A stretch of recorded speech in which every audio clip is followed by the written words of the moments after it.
নেত্রকোনার কেন্দ্রবাজারে দীর্ঘদিন ধরেই যানজট এক বড় সমস্যা হয়ে দাঁড়িয়েছে। এই সমস্যা সমাধানে এবার সরাসরি মাঠে নেমেছেন বাজার কমিটির সাধারণ সম্পাদক মোহাম্মদ রফিকুল ইসলাম খান রাসেল। বৃহস্পতিবার সকাল থেকে তাকে বাজার এলাকার বিভিন্ন গুরুত্বপূর্ণ মোড়ে ট্রাফিক ব্যবস্থাপনা পর্যবেক্ষণ ও রিক্সা অটো রিক্সা চালকদের সঙ্গে কথা বলতে দেখা যায়। সাধারণ সম্পাদক বলেন, বাজারে ক্রেতা বিক্রেতাদের চলাচলের সুবিধার্থে আমরা নিজেরা উদ্যোগ নিচ্ছি। তিনি আরও বলেন, প্রশাসনের সঙ্গে সমন্বয় করে এই সমস্যা স্থায়ীভাবে সমাধান করতে চাই। প্রতি বছর ঈদ উপলক্ষে আমরা দেখে আসছি এর আগে যে প্রচুর যানজট হয় মধ্যবাজারে, কারণ সাধারণত মধ্যবাজারে মানুষ প্রচুর কেনাকাটা করতে আসে। ঈদে উপলক্ষে মানুষ বাইরে থেকে আসে, তো এই জন্যই আমরা ঈদ উপলক্ষে সাজুরা মোড়ে আমি এখন যে জায়গায় অবস্থান করছি, এখানে একটা চেকপোস্ট দিছি এবং চিরাং মোড়ে দুজন আছে এবং ডাকবাংলা রোডে প্রাইমারি স্কুলের সামনে আমি একটা চেকপোস্ট বসেছি এবং সকাল 10টা থেকে আমি সার্বিক তত্ত্বাবধানে কাজ করতেছি।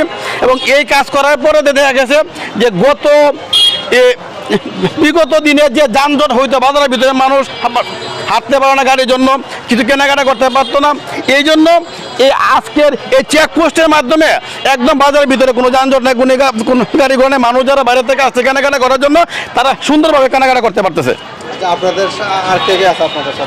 আমার সাথে আমি রফিকুল ইসলাম খান রাসেল, আমি বাজার কমিটির সেক্রেটারি, এবং আমাকে শারীরিকভাবে সহযোগিতা করছেন আমাদের বাজার কমিটির যে সভাপতি জনাব আব্দুল হাই ভুইয়া।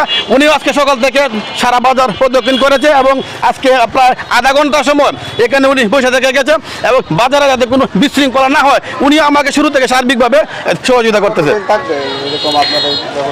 এটি আজকে কালকের দিন পরে আগামীকালকে রাতে 10টা বন্ধ থাকবে। আগামীকালকে রাতে 10টা পর্যন্ত চেকপোস্ট থাকবে এবং বাজারের ভিতরে একমাত্র সিঙ্গেল অটো ছাড়া বড় অটো বা বড় কোনো গাড়ি বাড়ি যানবাহন আগামীকালকে রাতে 10টা পর্যন্ত চলতে পারবে না। এই উদ্যোগকে স্বাগত জানিয়েছেন বাজারের অনেক ব্যবসায়ী ও স্থানীয় বাসিন্দারা।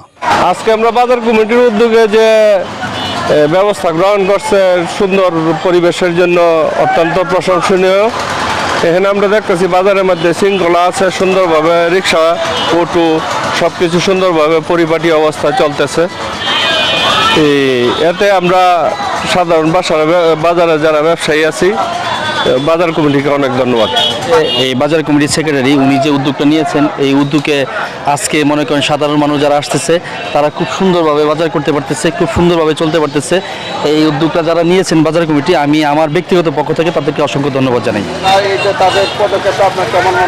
খুব ভালো মনে হচ্ছে, সাধারণ জনগণ খুব বিশৃঙ্খলা মুক্তভাবে মানে কেনাকাটা করতে সুযোগ পাচ্ছে বা তারা সকলে আনন্দিত এই পরিবেশ সৃষ্টিতে, যে বিগত দিন যেটা হয় না এখন হচ্ছে এটা। হ্যাঁ, তাদের প্রতি আমার অসংখ্য ধন্যবাদ রইল। সর্বশেষ আমি বাজারে সকল ব্যবসায়ী বৃন্দ যারা আছেন এবং সাধারণ জনগণ এবং বিভিন্ন রাজনৈতিক ব্যক্তিত্ব এবং কেন্দ্রবাসীর উদ্দেশ্যে আমি সকলকেই ঈদ মুবারক জানিয়ে আমার এই আজকে সংক্ষিপ্ত বক্তব্য রেখেছি। আসসালামু আলাইকুম।